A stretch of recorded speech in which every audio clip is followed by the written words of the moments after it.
For decades, Marks & Spencer was more than a retailer. It was a national institution, a place where generations bought their first school uniforms, their work suits, their Sunday dinners, and their sense of British reliability.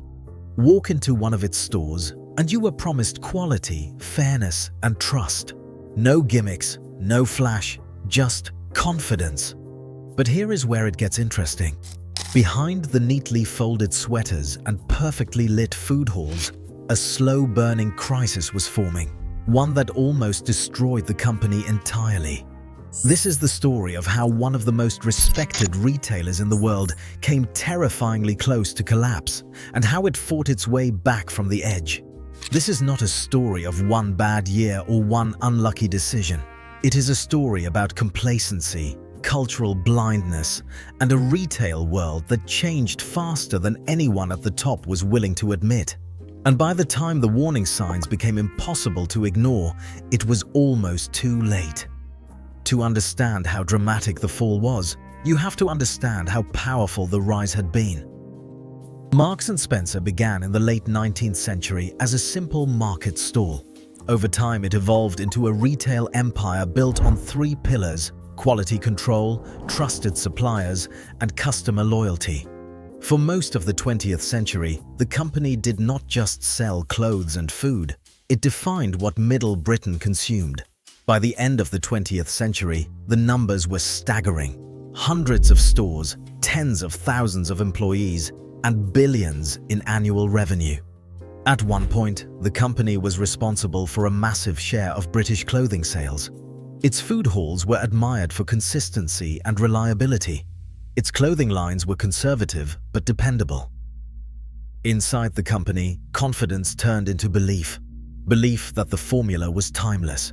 Belief that customers would always return. Belief that tradition was strength. But markets do not care about belief. At its peak, Marks & Spencer seemed untouchable. Executives were celebrated. Analysts praised its margins. The company resisted trends like overseas sourcing and aggressive discounting, convinced that its vertically integrated model was superior. And for a long time, they were right. Customers trusted the brand implicitly. If it was sold at Marks & Spencer, it must be good. That assumption allowed the company to charge higher prices and maintain strong profitability. But while leadership looked inward, the world outside was changing rapidly. Fast fashion brands were emerging. Supermarkets were improving clothing quality. Online retail was quietly gaining momentum. Consumer tastes were shifting toward younger, faster, cheaper options. Marks & Spencer saw these trends, but they did not feel threatened by them. That was the mistake. The cracks did not appear overnight. They spread slowly, almost politely. Sales growth stalled, then declined. Younger customers stopped visiting stores. Clothing lines felt outdated. Sizes did not reflect real bodies. Store layouts felt confusing and old-fashioned. Internally, decision-making became slow. Layers of management resisted change. Suppliers were loyal but inflexible. Innovation was discussed endlessly but executed cautiously. Then came the brutal reality of numbers. Profit warnings shocked investors. Market value collapsed. Share price plunged. Once loyal shareholders began asking hard questions. How could a company with such heritage feel so out of touch? The answer was uncomfortable. Marks & Spencer had become a prisoner of its own success. As losses mounted, leadership churned. New executives arrived promising transformation. Old strategies were scrapped, and new ones were rushed in. Stores were closed. International expansion plans were reversed. Clothing ranges were redesigned again and again. Each change confused customers further. The company tried to be younger, then premium, then affordable, then stylish, then traditional again. The brand voice fractured. At the midpoint of this crisis, something else became clear. This story mattered far beyond one company. Please subscribe to this channel. We want to hit 5,000 subscribers, because what was happening at Marks & Spencer was a warning to every legacy brand in the world. Heritage without relevance is not protection. Trust without evolution is fragile. For a while, bankruptcy was no longer unthinkable. Analysts openly questioned survival. Competitors circled.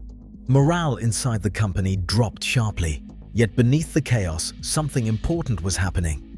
The company was finally listening. The recovery did not come from one dramatic move. It came from many painful ones. Marks & Spencer accepted that it could not be everything to everyone. Clothing was refocused. Food was elevated as a core strength. Partnerships replaced isolation. Online infrastructure was rebuilt instead of ignored. The company closed underperforming stores even when it hurt emotionally. It invested in digital logistics. It simplified product lines. It admitted mistakes publicly. Most importantly, it stopped assuming loyalty and started earning it again. Progress was slow. Some years were still disappointing, but the direction changed. By acknowledging that near failure, Marks & Spencer rediscovered humility. That humility became its greatest competitive advantage. Here is the real lesson of this story. Marks & Spencer did not almost fail because customers betrayed it. It almost failed because it stopped paying attention to them. Success creates comfort. Comfort creates blindness. Blindness creates risk. In business, relevance expires faster than reputation. Today, the company is leaner, more focused, less arrogant. Its food business thrives. Its digital presence is stronger. Its leadership speaks openly about lessons learned rather than pretending the past was perfect. The near collapse forced Marks & Spencer to confront a truth many iconic brands refuse to face. History does not guarantee a future, only adaptation does. And that is why this story matters. Not because Marks & Spencer almost failed, but because it survived by changing who it believed it was. And in a world where markets move faster than tradition, that willingness to evolve is the difference between becoming a case study in decline or a story of resilience. The edge was closer than anyone likes to admit, but sometimes standing on the edge is the only thing that teaches you how to move forward. Thank you for watching the video again. It means a lot. Please like this video and subscribe to our channel. We want to hit 5,000 subscribers before Sunday. If you have a topic you would like to see, let us know in the comments so we can make a video about it.